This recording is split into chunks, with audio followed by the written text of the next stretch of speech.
What's up, guys? I'm SaltEMike, and this is your week in review for June 22nd, 2020.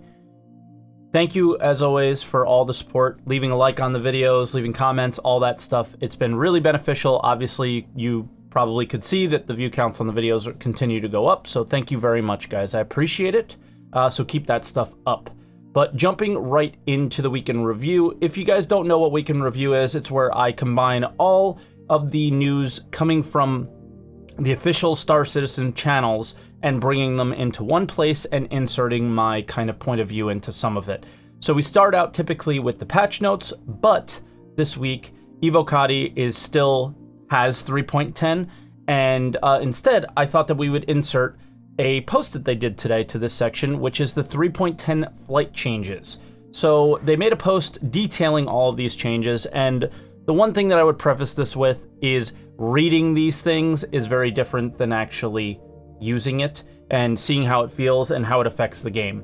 So let's start out with thruster efficiency curves. So they put these into actually 3.9 they started, and I think that they've put the actual atmospheric changes in where thrusters will lose efficiency in atmosphere, basically making the ships feel more weighty and more realistic. And a different part of the post, which I added to here because I think it adds on to this, is taking damage to thrusters, turning them off individually or as a whole, obviously, will affect the way the ship flies, like having unwanted rotations and things like that. So if you turn off a thruster that, stabilizes you from yawing, if you turn off one of them, your ship may tend to just yaw while you're flying, would be my guess. Also, aerodynamics are actually in the game now, so ships' surfaces can now simulate things like lift, stall. They can make turns basically more like planes that we know and see how they fly today. Similar to the thrusters, if you lose a wing, the ship will fly differently. They also added changes, I guess, because this has always been in, is jerk. And this, I think, has the potential to be the largest change, but again, I don't know, I haven't tried it yet. Because they're supposed to make the ships feel heavier, but what I don't think is going to happen is that I don't think we're going to be sliding all over the place anymore. So for how I understand what the changes mean is that you don't have these insane boost abilities anymore, so you can't just be flying in one direction, turn, and try and boost this way, because what would happen before is you would slide and then turn a lot. Now it ramps up the acceleration of your thrusters, so I think when you turn, and it'll slowly ramp up and you're going to actually have a more realistic turn. And they also said in the post that you would have similar maneuverability, but the ships would feel weightier. So I that's one that we really need to touch and feel and see how it's going to be, but I think that's the most impactful change to Star Citizen 3.10. On top of that, they also made combat changes, ship combat changes in particular. So fixed weapons and turrets are the biggest change, I think.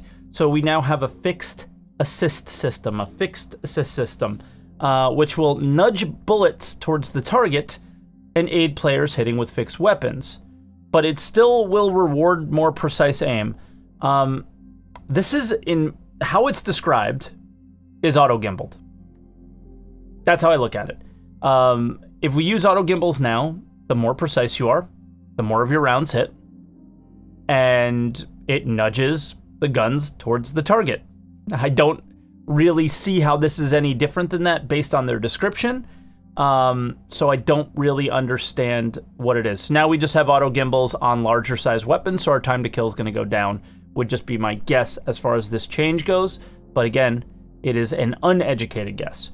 So more importantly, this is the thing that I think is the bigger change, and one that I think could have negated the change that we just talked about, is they revised on how pips are calculated. And a pip is that little circle that you aim at when you're trying to shoot at another ship when you're locked on. So when trying to aim now, they calculate it differently, where it's going to be a lot more smooth on the screen. Because before, man, when you're fighting NPCs, they're jolting all over the place. Part of that is desync, part of that is network issues, things like that. But I think it's also just the way the pip has been calculated. And I think this goes back to, like, you know, back in the day when AC felt good. This was kind of how it was. Things were a lot slower. The pips were moving a lot slower and smoother. So it just made aiming easier. We all used fixed weapons back then. Only mouse and keyboard users used gimbals. And for me, what I would have liked to see is this change go in and add the fixed assist system if this change wasn't good enough, right? Because for me, back in the day, there were skilled pilots that were incredible at aim, and those were the best pilots in the verse. And now, it's the most skilled pilots are the ones who know how to abuse the exploits the most and have the most game knowledge rather than the most skilled pilots. The most skilled pilots don't play anymore. So yeah, it's a change I would have liked to see come in without all these assists. But again, we'll have to see what happens in the future. There's also turret UI coming in, and I think having a UI that's bespoke for turrets just makes a lot of sense. And Building Blocks got us there, so props to Building Blocks. Looking forward to checking that out. Targeting computers. This is something that we talked about previously with the G12, where why are we selling targeting computers? Well, because they're working on them. So I kind of, you know, owe CIG a little bit of an apology there, since we're actually getting features for this thing in. I like this. So the update that they're doing for this is if you look around, whether you're in free look looking around your cockpit, trying to find ships in a turret or anything like that, the ship's computer will give you basic information, maybe the person's name, how far they are away, and I don't know what else, maybe if they're a pirate or not. And if you lock on, then the ship starts tracking them for the purpose of targeting. And, you know, that actually uses power for your ship, and I would imagine it uses power on your computer as well. And I mean, like, your actual physical computer in real life. So I like this because you don't need to lock onto a target, alerting them that you are locking onto them and spooking them or whatever. You know, maybe making them know that you're there and attack you before you put an alpha strike out or whatever. So I like this change a lot. Pinning is probably the biggest thing for multi-crew. So now a pilot can pin, I think it was up to 3 targets, and everyone on the ship can see those pins now. I guess everyone in like a turret or in some sort of a gun or a targeting seat can see those pins, and you can, I guess, communicate a lot better with who you're going to be attacking, who the main target is, I guess. High-speed combat is really interesting, but not really clear at the same time. I think they're clearly trying to slow us down. And yes, you know, combat at 500 meters per second is just dumb. And how they plan to do it is make our components not have the power to work properly unless we're at SCM speeds. So the interesting note here is above this threshold, and I assume they meant SCM, the ship must divert more power to thrusters. So my question would be, is this an automatic change, or does this have to happen with the power triangle that we do manually inside the ship? Throughout this post, though, they talked about the future, and I didn't share it with you. And the reason I didn't share it with you is because they've never really proved that anything that they say is coming in the future comes in the future exactly how they say it. So obviously the post will be linked in the description, so feel free to check that out and see what they plan on doing in the future. But for me, I think that it makes a lot more sense to touch it once we approach 3.11 and future patches where these changes come in. Moving on, we had a very small roadmap update this week. Basically, a lot of cards went to polishing. 3.10 is an Evocati, so obviously it's on the horizon. So new Babbage Shop additions, Grimhex improvements, electron damage, body dragging, law system V2, impounding improvements, turret and gunnery improvements, which we just touched on, height map improvements for the planets, and ship HUD rework is in. They're ready to be polished, and that is what Evocati is for. So jumping straight over to video updates, we had an ISC that was very visually revealing and not too much in terms of actual gameplay, and they touched on the changes to the Vanduul ships. We've seen them, I think, years ago at this point, where they really changed the design of the Vanduul, and now we're seeing it come to the ships that we've flown before. So they touch initially on what defines a Vanduul, and they use the blade in this example to do it. This is probably what defined the art style of all the Vanduul ships that if you look closely, you will see. It's this beetle situation. Nice hard shell at the top, soft, busy high-frequency areas on the bottom, and the cockpit that looks not like a human technology at all. When I first watched, I never noticed the idea of the beetle thing. I didn't even hear him say it, to be honest. And now that I rewatched it and was getting ready for the video, I love it. I think the idea is really cool. It looks great, and it really shows now that he mentions it. So then they talk about the Scythe next, the first ever Vanduul ship. So if it comes to Vanduul weapons, the Vanduul create their weapons sort of like the rest of their technology, which is they scavenge what they can from battlefields and from other races, however else they can find the components they need. One of the issues on the old Scythe was that the weapons were part of the ship. This is something we wanted to definitely resolve on the new one. Visual aspects of the ship is we did like asymmetry a lot. That definitely has to stay. It's fairly iconic, but we wanted to make sure the ship looks much more balanced than it was before. And we also wanted to give it those kind of medium fighter characteristics, which is it has armor plating, looks a little bit slower than the faster nimble ships, but it's definitely looks like it can do better maneuvers than a heavier ship for the Vanduul and other races. This looks amazing. I love the asymmetry. Oh man, it just looks really, really good. The guns inserted into the ship and everything, it looks so awesome. And then lastly, the glaive is a heavy fighter, and they touch on how they wanted to do that.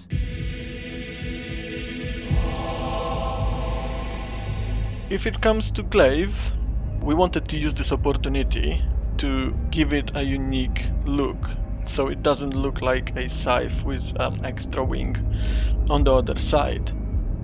Also, we wanted to make it look special, so it looks similar to other ships, but in its own right, fairly unique.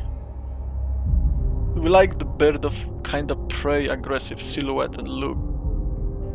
We kind of wanted to emphasize on that a little bit more, which also suited the art style of Vanduul, especially when looking at the other ships. The smaller Vanduul ships definitely have this bird of prey kind of look to them.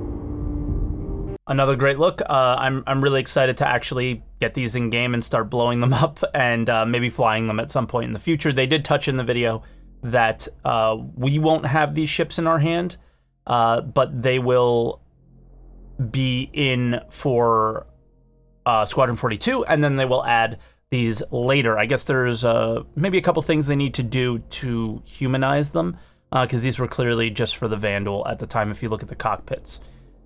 Moving on, we had a sprint report, so I love these. We've talked about them previously, so let's just jump right into it. They had FPS AI improvements, so the AI have to like reload now, and they have a limited number of magazines that they can use. And, you know, this looks great on video, but this is on their dedicated servers, so we won't be seeing it like this in 3.10 would be my guess. I keep my expectations very low. Anything to do with the AI until they start optimizing properly and we don't have really low server frame rates. So yeah, hopefully that works out. Also, the 100i is on the way.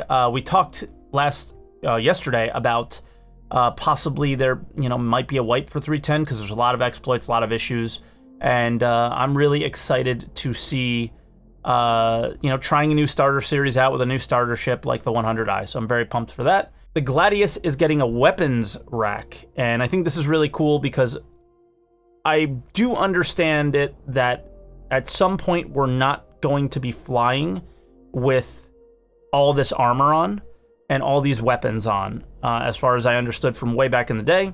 So having a weapons rack to be able to do missions in a ship like this just makes sense. Everything's coming out of our global inventory and is making it into some sort of inventory in game, and single-seater ships need racks like this. They also mentioned that it was an item rack, not just a weapon rack. Another thing for the Gladius is we're seeing the initial looks at a UI update for the MFDs, and it looks pretty cool. I'm just going to kind of briefly look at it and not touch on it too much because it's still very early in that rework, and we'll have to see when we get it. Next is refinery decks, so similar to the cargo decks. It's basically the brother to that, where it's everything mining, where you'll refine things and get, mining tools, stuff like that. Looks great, just really comes down to what its functionality is, not so much of how it looks. Very, very looking forward to that. Next is more fire tests, this time's on items like a table. And then lastly, and one that kind of upset me was the Pyro 2 sneak peek. And it looks cool, but it was supposed to be completely mined out in their lore, and they mentioned on having to change that. And I think that signifies possibly two things. That either they feel that they have to gamify everything, or that they simply cannot make 100 star systems within the next 20 years. So what they have needs to be fun. And, part of that makes sense to me, and part of that, it bums me out. I'm in I'm not a golden ticket holder, but I do go pretty far back in Star Citizen's funding, I guess. I think they had like 30 million at the time when I funded. And one of the things that excited me was the fact that, we would be going to all sorts of different systems and have these sort of unique looking landing zones, and some of the planets would be uninhabitable, or you wouldn't go there because there was no reason to, because it just made sense as far as star systems go. If every planet has something for you to do on it, it just doesn't make a whole lot of sense. So, I'm going to kind of keep my opinion, my opinion's out there that, I don't really like the idea of this, but we also don't have the full picture of what their plans are. So, again, trying to stay cautiously optimistic about things, but yeah, we'll have to see. So moving on to other updates. These in the past have been pretty full of stuff, but this week with Alien Week, it was a lot of just tweets and weird things. So I'm not going to touch on those too much. But as far as the first things, I wanted to touch on, there was a new galactic guide for the Aelka system, I think it's called. And just backing off of the last issue with Pyro 2. They're still putting out these galactic guides, and I started my YouTube channel years ago, obsessed with these and diving into them and breaking down like what we would be doing, what a miner would be doing in the system, what a salvager would be doing, what a bounty hunter would be doing, and how it ties into all of the professions in Star Citizen. And now that they're just taking that lore and ripping it out and completely changing it, I don't know if I would follow these at all anymore. I don't see the point. So yeah, check it out if you want, but that's kind of how I feel about them now. It's kind of a bummer. We also had a first contact day message, which is like first contact with the Banu, or with aliens. I can't remember which one. I don't follow the lore that much. And the community translated it, and I don't think it was that big of a thing. They talked about, some being friends and something about a pin, and I don't know. I thought it was eventually just going to lead to some silly ship sale, but it doesn't seem to have really led to much at all. Then we have a Xi'An Scout update. So this is kind of cool. It sounds like it'll handle better in atmosphere than most ships, especially for the way it looks. In terms of maneuverability. They also buffed its defenses because you can shoot off a lot of like the wings and stuff really easily, which would just render it impossible to fly. And now it has gimbal size 3s, so I doubt it'll be a meta ship because I don't think it has a lot of guns, but I am going to check it out in 3.10 for sure. So looking forward to seeing how that ship comes into play, because the Xi'An Scout is a very unique ship, and it's been basically worthless for years, I think, or at least a year or two at the very least. Next is a Galactapedia update, so feel free. Every week they're updating this thing with tons and tons of articles. Cherry's doing tons of stuff. It's really awesome. I'm glad to see that's coming along. And the last thing we're going to touch on, it disgusts me. It's a size 12 torpedo sneak peek. And the reason it disgusts me is torpedoes are one of the biggest problems that we have in the game currently. They're the most out of balance feature. I think you can avoid them because you can fly faster than them, but you can't remove the lock from them. Torpedo boats can fire at the tiniest ships. It just makes no sense the way it's currently balanced in the game. And anyone who's played more than a day with this game would know how big of a problem these are, and the fact that they're still a problem, and the fact that countermeasures still don't work in the game is just one of the most frustrating things. So I'm going to stand on my soapbox here and say, you know, that needs a huge change and a huge rework. And it doesn't seem like it's coming into 3.10, but I hope it's a focus for 3.11. So we'll just have to see. And that'll leave it here, guys. Thank you so much for watching the video. Like I've said in the past, my work is kicking my ass. So I am hoping that I get a new schedule. We're thinking it's going to be today. So cross your fingers, and I will be able to prioritize my YouTube channel and my Twitch channel a lot more in the near future. The plan is that content creation becomes my primary source of income, and my poker dealing job becomes my secondary source of income. So the pandemic and everybody coming by and hanging out and being so supportive and so awesome showed me that this is what I want to do for a living, and now I'm going to take as many steps as I can to make that happen. So in order to help me make that happen, make sure you leave a like, leave a comment below, let me know what you guys thought about this video. This week was kind of stale, and I think we're just really waiting for 3.10. The updates are just kind of starting to slow down because stuff's in Evo Kati, so they're not really sharing it. Yeah, so we're just in that boat. So again, guys, leave the likes, comments, subscribe for more weeks in review, and I will see you guys next week. Bye, everyone.